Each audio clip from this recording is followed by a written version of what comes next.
સૌપ્રથમ હું ટૂંકો પરિચય આપું. આજના આપણા અતિથિ વિશેષ શ્રી KS શાસ્ત્રી સાહેબ, ગુજરાત યુનિવર્સિટી, દક્ષિણ ગુજરાત યુનિવર્સિટી 1980થી 87 સુધી તેઓ ભૂતપૂર્વ વાઇસ ચાન્સેલર, યુનિવર્સિટીના પ્રો વાઇસ ચાન્સેલર ગુજરાત યુનિવર્સિટીના 1997થી 2000 સુધી, 81થી 87 સુધી joint board of vice chancellors એના chairman, factory dean and member of senate Gujarat university, syndicate, executive council, academic council, આ બધામાં 30 વર્ષ 1970થી 2000 સુધી એમનું પ્રદાન રહ્યું.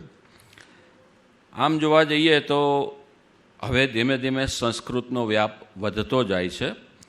1959થી 1997ના 38 વર્ષ સુધી તેઓ શ્રીએ અંડર ગ્રેજ્યુએટ અને પોસ્ટ ગ્રેજ્યુએટ બંને લેવલે વિદ્યાર્થીઓને સંસ્કૃત ભણાવ્યું છે, જે ખૂબ મોટી બાબત કહી શકાય. તેઓ Shri Lalan college Bhuj Kutch, Modasa college, BD college, Bhavans college Ahmedabad એ બધે ભણાવ્યું છે. ગુજરાત રાજ્ય શાળા પાઠ્યપુસ્તક મંડળ 88-89ના વર્ષના ચેરમેન. એમના પ્રવાસો જોઈએ, એમના આ જ જે જીવનનું પાસું છે એને જ પ્રચાર અને પ્રસાર કરવા માટે જે પ્રવાસો કર્યા છે, America, England, Belgium, France, Switzerland, Holland, Germany, ચીન, હોંગકોંગ, મલેશિયા, સિંગાપુર, ઉત્તર કોરિયા, આમ સમગ્ર વિશ્વ કહી શકાય, અલગ અલગ પ્રકારના દેશોનો પ્રવાસ કર્યો છે. અને સોમલલિત ઇન્ટરનેશનલ સેન્ટરના ચેરમેન છે. એમની આટલી પ્રવૃત્તિઓ છતાં હજુ પણ તેઓ પોતે અનેક પ્રવૃત્તિઓ સાથે સંકળાયેલા છે. એમનો તરવરાટ જોઈએ તો મને આંદ્રે મોરવાનું વાક્ય યાદ આવે કે કામગ્રા માણસને ઘરડા થવા માટે સમય જ મળતો નથી, એને કામ જ એટલું હોય. આવા શ્રી શાસ્ત્રી સાહેબને હવે આમંત્રણ આપું, સંસ્મરણોની યાત્રા આપણી સાથે કરે.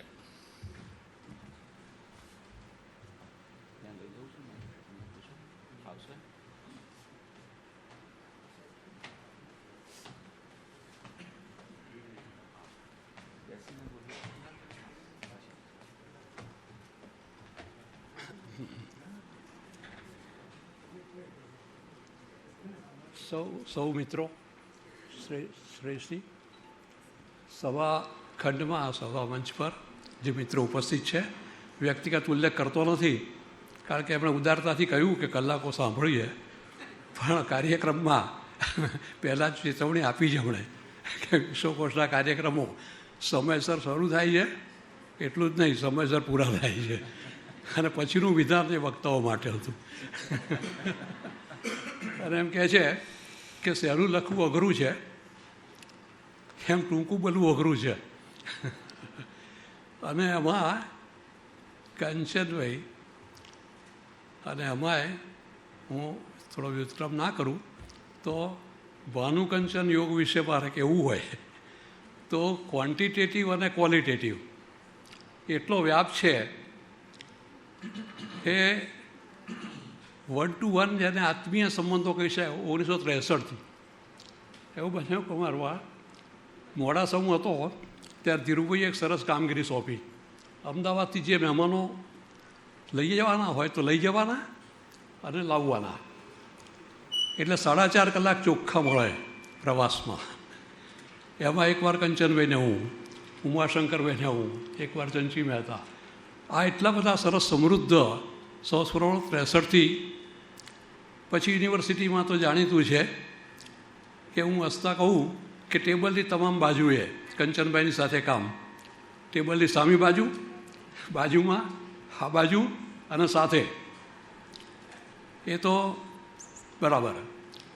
પણ સહનિવાસ, ઉમદા પડોશી, કેમ્પસ પર સાથે રહેવામાં ભાનુબેન અને કંચનભાઈ, એટલે આટલો સુદીર્ઘ અને આટલો વૈવિધ્ય પરિસ્થિતિઓ, પ્રશ્નો, એ બધાને સાથે જ્યારે કામ કર્યું છે ત્યારે એ થોડું અઘરું પડે. એટલે સામાન્ય રીતે તો હું નોંધ કરતો નથી, પણ થોડીક નોંધ કરી છે. અને આ પ્રસંગ શ્રેયાએ સરસ ગોઠવ્યો છે કે ભાનુબેન કંચનભાઈ બંનેનો સંયુક્ત છે અને સંયુક્ત કાર્યક્રમ છે એટલે મેં આમ સૂચ્યું છે કે ભાનુકંચન યોગ. આ ભાનુકંચન યોગ એક વિરલ રસાયણ છે અને એક સમષ્ટિ યુગલ. સમષ્ટિ યુગલ જેને કહી શકાય એ રીતે અન્ડરસ્ટેન્ડિંગ પૂરેપૂરું, પ્રવૃત્તિ પણ એ રીતે પૂરેપૂરી. માનવ જીવન 3 વર્તુળોમાં ચાલે: દિનચર્યા, ઋતુચર્યા અને જીવનચર્યા. સમાજ જીવન 3 દ્રવ્યોના રસાયણથી ચાલે: વ્યક્તિ, સંસ્થા અને વ્યવસ્થા. Individuals, institutions and systems. અને જો એમાં સમ હોય, સુમેળ હોય, તો સમત્વમ એ ભારતીય વિચારના પાયામાં જે 2 બાબતો છે એમાંનું એક છે સમત્વમ. સમત્વમ સ્વાસ્થ્ય ઉચ્યતે, સમત્વમ યોગ ઉચ્યતે, સમત્વમ સંગીતમ ઉચ્યતે. પછી બધામાં લાગુ પડે છે. તો એ સમત્વ આ ત્રણેયનું રસાયણ બનીને રહે: વ્યક્તિ, સંસ્થા અને વ્યવસ્થા. આ એક વિરલતા છે.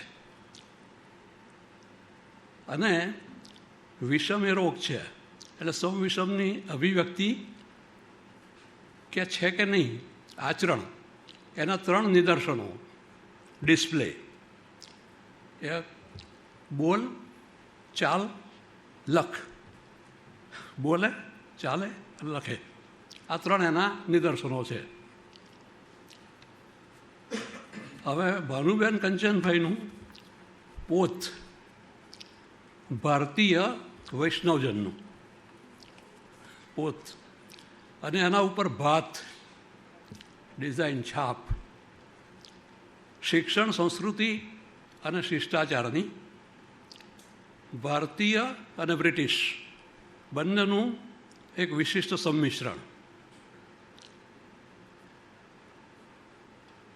અને આ બંને વ્યક્તિઓમાં અને યુગલમાં સ્વને ઓગાળીને, પણ કૌંસમાં મૂકી છે નોંધ, મિટાવીને નહીં, સ્વને ઓગાળીને પણ મિટાવીને નહીં, સંસ્થા વ્યવસ્થાના રસાયણથી પાયેલું, રસેલું એમનું જીવન અને કાર્ય એ સતત ધબકતું રહ્યું. એક દૃષ્ટિકોણથી કોઈક જુએ તો ભાનુબેન કંચનભાઈ શિષ્ટાચારના માણસો. શિષ્ટ વિચાર, શિષ્ટ વાણી, શિષ્ટ વ્યવહાર. અને આ શિષ્ટાચાર એ કોઈ પહેરી ઓઢી લીધેલો યુનિફોર્મ કે ડ્રેસ કોડ નહીં, સહજ એમના બિકમિંગનો ભાગ. સ્વવિસર્જન, સ્વગલન સાથેનું રસાયણ, એનું જો દર્શન હોય તો દર્શન સ્પષ્ટ હોય, શ્રુતિ જીવંત હોય અને વિચાર, વ્યવહાર શિષ્ટશાલીન હોય, તો એવી સમષ્ટિ વ્યક્તિ, ઇન્ટિગ્રેટેડ પર્સનાલિટી, એ એક મોંઘી જણસ, સમાજ માટે એક મોંઘી જણસ છે. અને એમાં પણ આ તો 2 યુગલ. અને એટલે ભાનુકંચન યોગ. આમ તો કંચનબેન એક અછડતો પરિચય કોઈ જોવે તો સંસ્થા, વ્યવસ્થા, એક તહેજીબ જેને કહેવાય, એટિકેટ, એક ભૂમિકા, એવું કોઈને લાગે એમાં ખોટું નહીં, પણ એ સંપૂર્ણ સત્ય નહીં. સત્યની એક ઝલક. બ્રિટિશ સામ્રાજ્યની એ વખતે જે અસર હતી એટિકેટની, એના કેટલાક સિમ્બોલ્સ. તો બ્રિટિશ સામ્રાજ્ય પૃથ્વી પરના ઇતિહાસમાં સૌથી મોટું, જેમાં સૂર્ય આથમે નહીં અને લાંબો સમય ચાલ્યું, એક નાનકડા દેશ અને નાનકડી પ્રજા દ્વારા. તો આનું સર્જન, એનું જાળવણી, મેન્ટેનન્સ, એનું ગવર્નન્સ, વ્યવસ્થાપન, આની ફોર્મ્યુલા શું હતી? એની કી ફોર્મ્યુલા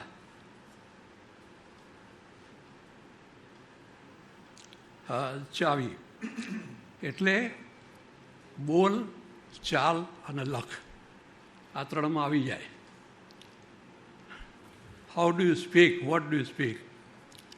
ચાલ એ ખાલી પેલું માત્ર કેવી રીતે તમે વર્તો છો. અને લખાણ તો બ્રિટિશ લખાણ ઘણું જાણીતું અને નોટોરિયસ બંને છે, ડિપ્લોમસી માટે ખૂબ જાણીતું. વિખ્યાત કુખ્યાત લેખક નીરદ ચૌધરી, એમનું એક વિધાન યાદ આવે છે કે I can teach the present British generation their culture, their history, their language, their etiquette, their music. Neeraj Chaudhary London નિવાસી, ઓક્સફોર્ડમાં જેમને માનદ પદવી આપી હતી, પણ પ્રખ્યાત અને કુખ્યાત બંને. એમનું વિધાન યાદ આવે. જ્યારે કંચનભાઈ એક નમ્ર નિદર્શન, માત્ર નિદર્શન, આવું કંઈ બોલે નહીં, પણ જે ક્લાસિકલ શિષ્ટાચાર, એટિકેટ, લખાણ, એની ડિપ્લોમસી, એક પ્રસંગ કહું છું તો ઘણા છે, આખું પુસ્તક થાય. આટલા મેં ગાળો કયો અને આટલી કેપેસિટી, પરિસ્થિતિઓ, પરિમાણો, ઇસ્યુઝ, એ બધા મુકેશને ભાઈ બધા સાક્ષી છે. તો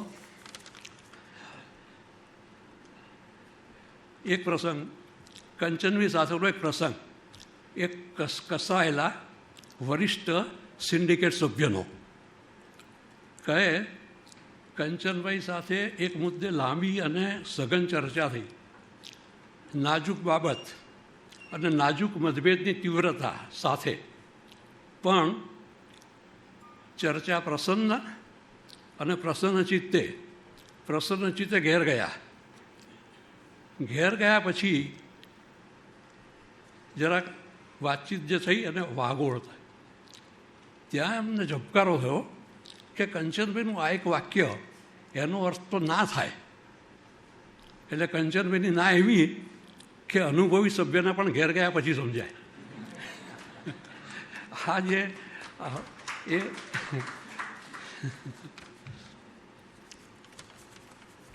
એ અરસામાં કુલીનભાઈ યાજ્ઞિક પડતા. કુલીનભાઈ યાજ્ઞિકને વિનોદમાં આમાં કહેતા કે an academician amongst bureaucrats and a bureaucrat amongst academicians. કેટલીક વ્યક્તિઓ જીવંત ઉદાહરણ લાગે. એક શિષ્ટાચાર, એટિકેટ, તહેજીબ, સંસ્થા અને વ્યવસ્થાનું મૂર્ત નિદર્શન. કોર્પોરેટ પર્સનાલિટી એમ શબ્દ આવે છે, સમષ્ટિ વ્યક્તિત્વ અને સમષ્ટિ યુગલ. પણ એ પરંપરિત અને જાણીતા અર્થમાં નહીં. પરંપરિત અર્થ છે એમાં ધર્મની છાયા છે કોર્પોરેટ પર્સનાલિટીમાં, અને અત્યારે પ્રચલિત છે એમાં કોર્પોરેટ વર્લ્ડની છાયા છે. આ બંનેથી ઉપર ઉઠીને સમષ્ટિ વ્યક્તિત્વ.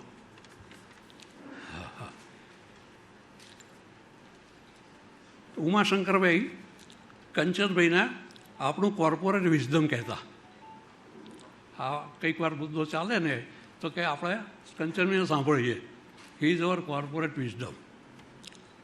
અંગ્રેજી ભાષા, વિનોદ, મૃદુતાના પડવાળી મજબૂત ગુટિકા. એક વિરલ ઘટના આકાર લે છે. બે સમષ્ટિ વ્યક્તિત્વો અને તેમનું સમષ્ટિ યુગલ. આ સુમેળ વિરલ અને આનંદ આશ્ચર્ય આપે તેવું છે. પોતે, જાતે અને સાથે, આ બંને વ્યક્તિત્વો. પોતે પણ વ્યક્તિત્વ જાળવીને ભળે, જાતે અને સાથે પણ એ રીતે. મણિશંકરભાઈ સ્વાગત. એ લાંબા સાક્ષી, લાંબા સમયના. પોતે, જાતે અને સાથે, ભાનુબેન અને કંચનભાઈ. બહુભૂતિની ભાષાનો ઉપયોગ કરીએ તો ઇન્વર્ટેડ કોમાં સુમાનુષનું ભદ્ર રસાયણ. કોઈક સુમાનુષને કથામાં પી. અને આ સુમાનુષનું રસાયણ એટલે શું? શ્રેય. આ શ્રેયસી.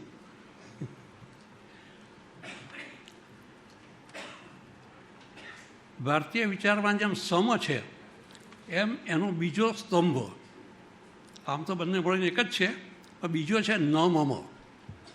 નાનામાં નાના કોઈ પણ સંકલ્પથી શરૂ કરી સમ એ બીજ છે, વિશાળ ઘટાદાર વૃક્ષ, અને ન મમ એનું ફળ છે.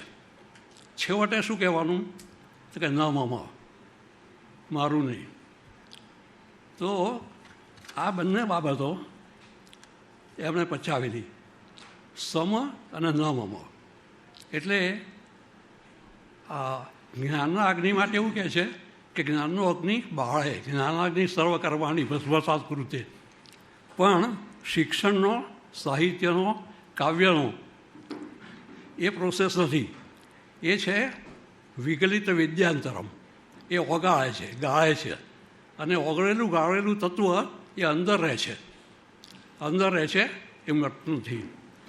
તો એ રીતે બનેલું આ યુગલ, આ જ રસાયણ જ્યારે બને ત્યારે ભાનુકંચન યોગ થાય.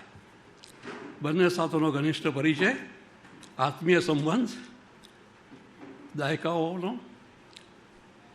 અને ઉમદા પડોશી, એ બધા સમયો, દિવસો અને આ મિત્રો એ યાદ કરી, મિત્રોને મળીને આનંદ થયો. શ્રેયસી સારું કામ કર્યું.